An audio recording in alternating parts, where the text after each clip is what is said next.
सभी को जय मसीह की। मैं परमेश्वर का धन्यवाद करता हूँ। एक बार फिर परमेश्वर के चरणों में आने के लिए हमें मौका मिला है।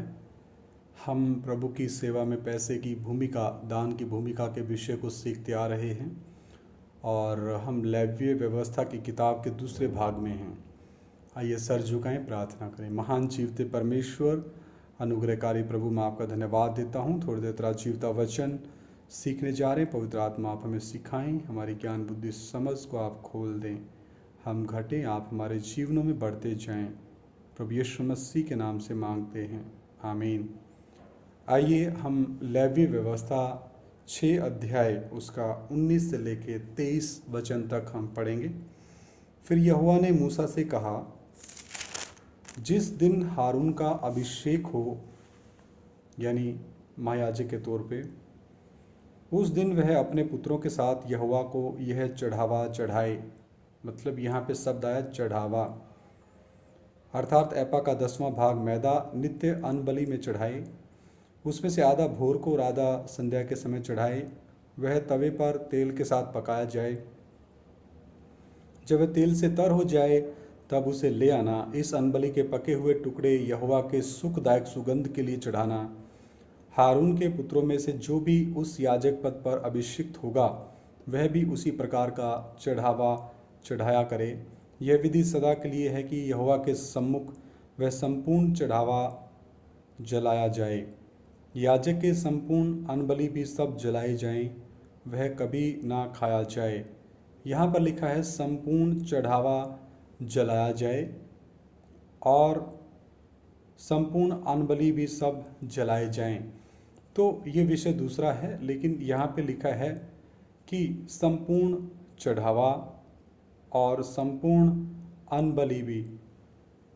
तो अब हम अपने आधुनिक या वर्तमान नए नियम की कलीसिया के संबंध में देखें तो एक प्रार्थना भवन में मान लो 200 प्रभु के घर में वचन सीखने के लिए विश्वासी भाई बहन मिलके आते हैं, तो क्या वो संपूर्ण यानी 200 मिलकर के प्रभु की सेवा के काम को आगे ले जाने के लिए अपनी अपनी नेक कमाई में से अपने अपने जो हम काम करते हैं, कोई सरकारी नौकरी करता है, कोई प्राइवेट काम करता है, कोई दिहाड़ी मजदूरी करता है, तो उसमें से अपनी खुशी के अनुसार प्रभु के घर में भेंट या दान लेके जाते हैं।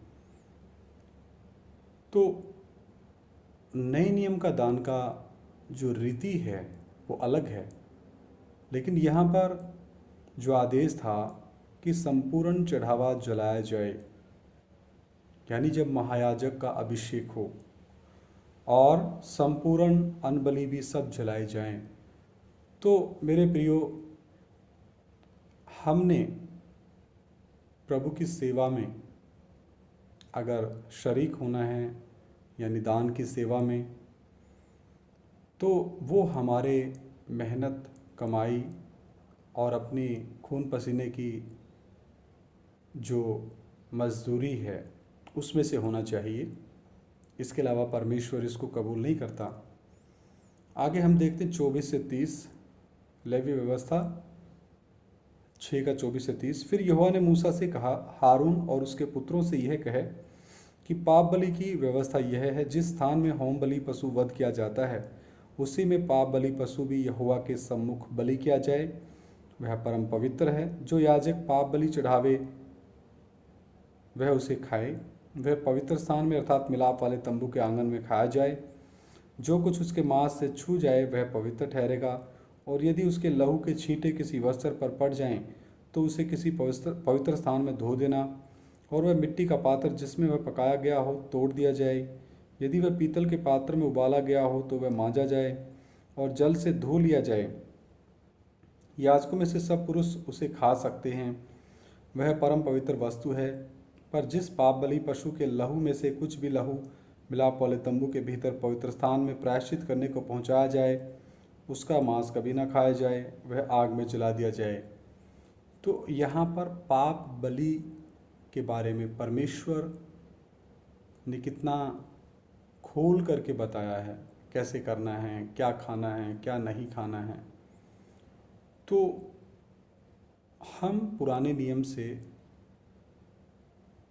दान के बारे में, पैसे की सेवा के बारे में, और जो अलग अलग तरीके से भिन्न भिन्न प्रकार से पुराने नियम में दान दिया गया मिलाप वाले तंबू को बनाने के लिए और आगे यरूशलेम की शहरपनाह को बनाने के लिए, तो उनके बारे में सीखेंगे। तो यहाँ पाप बलि के बारे में हमने थोड़ा इसलिए ध्यान दिया कि पाप बलि के बारे में परमेश्वर ने इतना विस्तार से बताया है, तो दान के बारे में भी परमेश्वर ने विस्तार से अपने वचन में वर्णन करके दिया है।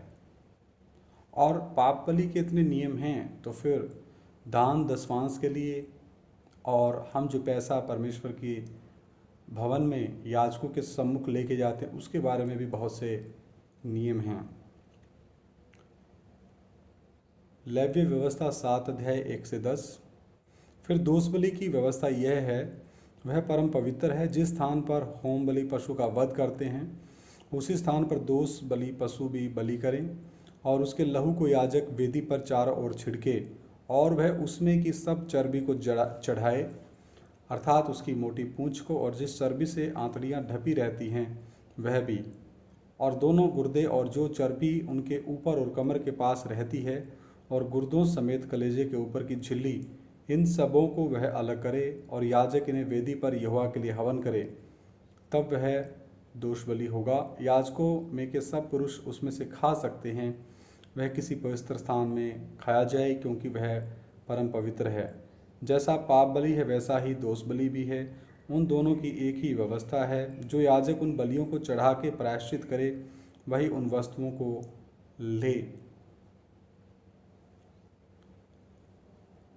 और जो याजक किसी के लिए होम बलि को चढ़ाए उसी होम बलि पशु की खाल को वही याजक ले ले, और तंदूर में या कढ़ाई में या तवे पर पके हुए सब अन्न बलि उसी याजक की होंगी जो उन्हें चढ़ाता है।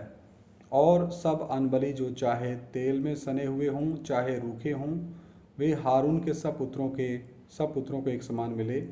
मेल बलि की जिसे कोई, हाँ, तो 1 से 10 तक हमने पढ़ा। तो यहाँ पर पाप बलि और दोष बलि की एक ही विधि है, और जो याजक बलि चढ़ाते हैं कौन खा सकता है कौन नहीं खा सकता है ये भी परमेश्वर ने वर्णन दिया है। और इसलिए तो नए नियम में गलातियों की पत्री 6:6 में परमेश्वर ने स्पष्ट कहा है, गलातियों की पत्री 6 अध्याय का 6 आयत, जो वचन की शिक्षा पाता है वह सब अच्छी वस्तुओं में सिखाने वाले को भागी करे। पुराने नियम में जो याजक थे और जो बलियां चढ़ाते थे, तो उनको किन किन याजकों को खाने की आज्ञा थी वो परमेश्वर ने वचन में बताया। तो यहाँ पर नए नियम की कलीसिया में जो 5 प्रकार के सेवक हैं जिनसे हम वचन की शिक्षा पाते हैं, वचन कहता है गलातिया 6:6, जो वचन की शिक्षा पाता है यानी कि विश्वासी लोग, वह सब अच्छी वस्तुओं में सिखाने वाले को भागी करे। यानी जो वचन की तालीम देता है, कलीसिया को परमेश्वर का आत्मिक मन्ना खिलाता है, वचन सिखाता है, तो उसमें उन सभी याजकों को जो उनके अगुवे हैं उनको क्या करे, शामिल करे। आगे हम देखते हैं 11 से 38, लेव्य व्यवस्था 7 का 11 से 38। मेल बलि की जिसे कोई यहोवा के लिए चढ़ाए व्यवस्था यह है, यदि वह उसे धन्यवाद के लिए चढ़ाए तो धन्यवाद बलि के साथ तेल से सने हुए अख़मीरी फुलके और तेल से चुपड़ी हुई अख़मीरी रोटियां और तेल से सने हुए मैदे के फुलके तेल से तर चढ़ाए। यहाँ पर ये धन्यवाद बलि की विधि है। बलियों के विषय में से मैं इसलिए आपको लेके जा रहा हूँ कि जब आने वाले किताबों में दान के बारे में और गहराई से हम सीखेंगे, तो इन बलियों की इतनी गहरी विधि और परमेश्वर ने एक क्रमानुसार इनको सिखाया, तो इनसे हमें कुछ सीखने को मिलता है। आगे वचन लिखा है, कहता है, और वह अपने धन्यवाद वाले मेल बलि के साथ खमीरी रोटियां भी चढ़ाए, और ऐसे एक चढ़ावे में से वह एक रोटी यहोवा को उठाने की भेंट करके चढ़ाए। यहाँ उठाने की भेंट के बारे में भी वर्णन है। वह मेल बलि के लहू के छिड़कने वाले याजक की होगी। तो उठाने वाली भेंट किसकी होगी? मेल बलि के लहू के छिड़कने वाले याजक की। और उस धन्यवाद वाले मेल बलि का मांस बलिदान चढ़ावे के दिन ही खाया जाए, उसमें से कुछ भी भोर तक शेष ना रह जाए। पर यदि उसके बलिदान का चढ़ावा मन्नत का सा स्वेच्छा का हो, तो उस बलिदान को जिस दिन वह चढ़ाया जाए उसी दिन वह खाया जाए, और उसमें से जो शेष रह जाए वह दूसरे दिन भी खाया जाए। देखिए, पहले में लिखा था कि भोर तक शेष ना रह जाए मेल बलि वाले में, और यहाँ पर लिखा है आगे जो स्वेच्छा बलि है, यहाँ लिखा है परंतु जो कुछ बलिदान के मांस में से तीसरे दिन रह जाए। 16 वचन, पर यदि उसके बलिदान का चढ़ावा मन्नत का या स्वेच्छा बलि का हो, तो उस बलिदान को जिस दिन वह चढ़ाया जाए उसी दिन वह खाया जाए, और उसमें से जो शेष रह जाए वह दूसरे दिन भी खाया जाए। परंतु जो कुछ बलिदान के मांस में से तीसरे दिन तक रह जाए वह आग में जला दिया जाए। और उसके मेल बलि के मांस में से यदि कुछ भी तीसरे दिन खाया जाए तो वह ग्रहण ना किया जाएगा और ना उसके हित में गिना जाएगा, वह घृणित कर्म समझा जाएगा, और जो कोई उसमें से खाए उसका आधारम उसी के सिर पर पड़ेगा। देखिए, यहाँ पे मेल बलियों की और उठाने की भेंट और धन्यवाद बलि और स्वेच्छा बलि, इनके बारे में कितना खोल के बताया गया है। यानी अगर ऐसा नहीं किया तो वो घृणित कर्म समझा जाएगा। इसी रीति से हमारा जो दान है परमेश्वर की सेवा में, हम जो पैसे के रूप में या भेंट के रूप में वर्तमान में नए नियम की कलीसिया में प्रार्थना भवन में लेके जाते हैं, तो अगर वो विधि के अनुसार नहीं हुआ तो वो भी घृणित समझा जाएगा। आगे हम देखते हैं 19 आयत से, फिर जो मांस किसी अशुद्ध वस्तु से छू जाए वह ना खाया जाए, वह आग में जला दिया जाए। फिर मेल बलि का मांस जितने शुद्ध हों वे ही खाएं। यानी हमारा जो बिना किसी ठगी या लालच या घपलेबाजी या 2 नंबर का पैसा, ऐसा पैसा हमने नहीं चढ़ाना है। कहाँ पर? प्रार्थना भवन में। वो दोष रहित होना चाहिए। कौन? हमारा दान और पैसा और हमारी भेंट। परंतु जो अशुद्ध होकर यहोवा के मेल बलि के मांस में से कुछ खाए वह अपने लोगों में से नाश किया जाए। कितना खतरनाक परमेश्वर का वचन। और यदि कोई किसी अशुद्ध वस्तु को छूकर यहोवा के मेल बलि पशु के मांस में से खाए वह भी अपने लोगों में से नाश किया जाए। चाहे वह मनुष्य की कोई अशुद्ध वस्तु या अशुद्ध पशु या कोई भी अशुद्ध और घृणित वस्तु हो। फिर यहोवा ने मूसा से कहा, इस्राएलियों से इस प्रकार कह, तुम लोग ना तो बैल की कुछ चर्बी खाना और ना भेड़ या बकरी की, इनके लिए मना किया। और जो पशु स्वयं मर जाए और जो दूसरे पशु से फाड़ा जाए उसकी चर्बी अन्य काम में लाना, परंतु उसे किसी प्रकार से खाना नहीं है। जो कोई ऐसे पशु की चर्बी खाएगा जिसमें से लोग कुछ यहोवा के लिए हवन करके चढ़ाया करते हैं, वह खाने वाला अपने लोगों में से नाश किया जाएगा। और तुम अपने घर में किसी भांति का लहू, चाहे पक्षी का चाहे पशु का हो, ना खाना, लहू नहीं खाना। हर एक प्राणी जो किसी भांति का लहू खाएगा वह अपने लोगों में से नाश किया जाएगा। फिर यहोवा ने मूसा से कहा, इस्राएलियों से इस प्रकार कह, जो यहोवा के लिए मेल बलि चढ़ाए वह उसी मेल बलि में से यहोवा के पास भेंट ले आए। वह अपने ही हाथों से यहोवा के हव्य को अर्थात छाती समेत चर्बी को ले आए कि छाती हिलाने की भेंट करके यहोवा के सामने हिलाई जाए। यहाँ हिलाने की भेंट के बारे में वर्णन है। और याजक चर्बी को तो वेदी पर जलाए, परंतु छाती हारून और उसके पुत्रों की होगी। तो यहाँ पर हारून कौन है? महायाजक, उनके पुत्रों की, मतलब परमेश्वर की सेवा में हारून और उसके पुत्र थे, तो उनका खाने पीने का प्रबंध, हर एक चीज़ का प्रबंध कौन कर रहा है? परमेश्वर। इसी रीति से आधुनिक नए नियम की कलीसिया में 5 प्रकार के सेवक हैं, उनको सब चीज़ मुहैया कराने वाला कौन है? परमेश्वर। कलीसिया में विश्वासियों के द्वारा, और हो सकता है बहुत बार प्रभु का वचन कहता है जहाँ मैं नहीं बीजता वहाँ से भी काटता हूँ, अन्य जातियों के द्वारा भी। अद्भुत रीति से आगे हम देखते हैं 32 वचन, फिर तुम अपने मेल बलियों में से दाहिनी जांग को भी उठाने की भेंट करके याजक को देना। हारून के पुत्रों में से जो मेल बलि के लहू और चर्बी को चढ़ाए दाहिनी जांग उसी का भाग होगा, क्योंकि इस्राएलियों के मेल बलियों में से हिलाने की भेंट की छाती और उठाने की भेंट की जांग को लेकर मैंने याजक हारून और उसके पुत्रों को दिया है कि यह सर्वदा इस्राएलियों की ओर से उनका हक बना रहे। किनका हक? याजकों का, महायाजकों का।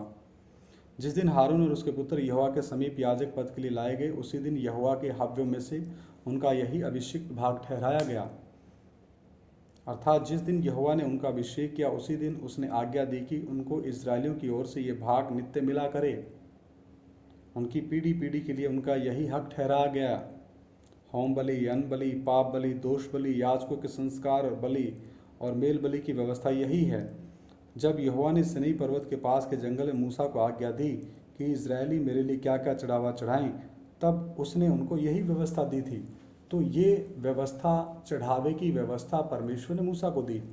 तो मेरे प्रियो, ये बलियों की जो व्यवस्था परमेश्वर ने मूसा को दी, अपने दास को दी, तो दान की व्यवस्था के बारे में भी परमेश्वर का वचन बहुत कुछ कहता है। आप सोचेंगे ये बलियों के बारे में क्यों बता रहे हैं। इनमें से बहुत सी चीज़ें जब आप सुनेंगे आपको भी समझ में आएंगी। अलग अलग प्रकार की बलियां हैं, उनके नियम हैं, उनके तौर तरीके हैं, चढ़ावे की विधि है, भेंट की विधि है। तो यदि हमने प्रभु के घर में भेंट लेके जाना है, सबसे उत्तम भेंट धन्यवाद की बलि है। लेकिन फिर भी अगर आपके मन में पवित्र आत्मा उभारता है, आप पैसे के तौर पे प्रभु के काम को आगे ले जाने की इच्छा को रखते हुए प्रभु के ठहराए हुए याजकों के सामने कुछ दान या पैसा लेके जाते हैं अपनी खुशी से, या कुछ भेंट लेके जाते हैं, तो उसकी भी एक विधि तौर तरीके हैं। वो आपकी खून पसीने की कमाई से हो, आपकी मेहनत से हो, और उसमें कोई दोष ना हो। हालेलुया। तो कितना स्पष्ट परमेश्वर का वचन हमें सिखाता है। तो मेरे प्रियो, आप सोचेंगे बलियों का विषय में कहीं पैसे का तो कोई लेन देन है ही नहीं, दान का कोई लेन देन है नहीं, लेकिन इनके अंदर से हमें एक विधि और तौर तरीका बलियों के बारे में देखने को मिला, सीखने को मिला। ये गहराई से डिटेल में आपको नहीं बताया गया, इनको सिर्फ हमने पढ़ा और इनके अंदर से कुछ चीज़ों के ऊपर ध्यान दिया। इन बलियों की विधि, स्वेच्छा बलि, दोष बलि, पाप बलि, मेल बलि, होम बलि, उठाने की भेंट, हिलाने की भेंट, इनके अलग अलग विषय हैं। तो मेरे प्रियो, और याजकों का हक पुराने नियम में क्या था, और आज के जो प्रभु के ठहराए हुए दास हैं उनका हक क्या है। जो कलीसिया प्रभु की देह की सेवा करते हैं, तो प्रभु की देह में ही वो सारे, उस देह के द्वारा ही वो सारे प्रबंध याजक के, अगुवे के, उस सेवक के परमेश्वर ने ठहराए हैं। कलीसिया का कर्तव्य है, विश्वासियों का कर्तव्य है, अपने अगुवों के साथ उनकी आज्ञाकारिता में, अधीनता में रहते हुए एक मन एक आत्मा होकर के इस दान के विषय में, पैसे के विषय में, ठीक उन विधियों के द्वारा जो बलियों के लिए ठहराई गई थी, तो जिस रीति से दान के विषय में विधि ठहराई गई है, उस विधि के मुताबिक हम एक मन होके, एक आत्मा, एक जान होके, एक हमारी सोच होकर के अगर आगे बढ़ेंगे तो प्रभु की सेवा का काम बहुत आगे जाएगा। प्रभु आप सभी को आशीष दे। इसका एक तीसरा भाग और आज शाम हम रिकॉर्ड करेंगे। तो बलियों के बारे में, बलियों के अंदर से जो अनुशासन की खुशबू हमें देखने को मिलती है, वो हमें आगे दान की विधियों में और अच्छे से नजर आएगी। किस रीति से प्रभु ने बलियों को एक व्यवस्था दी, बलियों का एक क्रम दिया, बलियों का एक नियम दिया, अनुशासित नियम। और परमेश्वर ने सीधा अपने दास मूसा से बात की। हर जगह पे परमेश्वर अपने दास मूसा से बात करता है। तो दान का विषय बहुत गंभीर है, और पूरे भारतवर्ष में सच्चे उपदेश, सही सेवा को अगर लेके जाना है तो ये वर्तमान संसार जो अंधकार में पड़ा है, दुष्ट के वश में पड़ा है, संसार के ईश्वर के वश में पड़ा है, ये कीमत हर जगह देना है। हालेलुया। तो हमारी जिम्मेदारी है, हम अपनी जिम्मेदारी को समझें और इन बलियों का जो हमने विषय, जो आयतें पढ़ी, उसके अनुशासन को हम दान के अनुशासन में अगर शामिल करें और कलीसिया में जो हमारे अगुवे हैं उनकी रोजी रोटी, उनका हर एक चीज़ का प्रबंध परमेश्वर के राज्य यानी प्रभु की देह कलीसिया में ही किया गया है।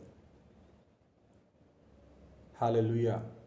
तो कलीसिया का, हम विश्वासियों का कर्तव्य है प्रभु की इस सेवा के काम को ज़्यादा से ज़्यादा फैलाया जाए। उसके लिए हम केवल तन मन से नहीं बल्कि अपनी जो नेक कमाई है उसमें से भी योगदान दें, अपनी खुशी से, अपनी इच्छा से, ताकि सेवा का काम आगे बढ़े। आइए सर झुकाएं, प्रार्थना करें। महान जीवते परमेश्वर, अनुग्रहकारी प्रभु, मैं आपका धन्यवाद देता हूँ थोड़ी देर तेरा जीवता वचन सीखने के लिए आपने कृपा दिया।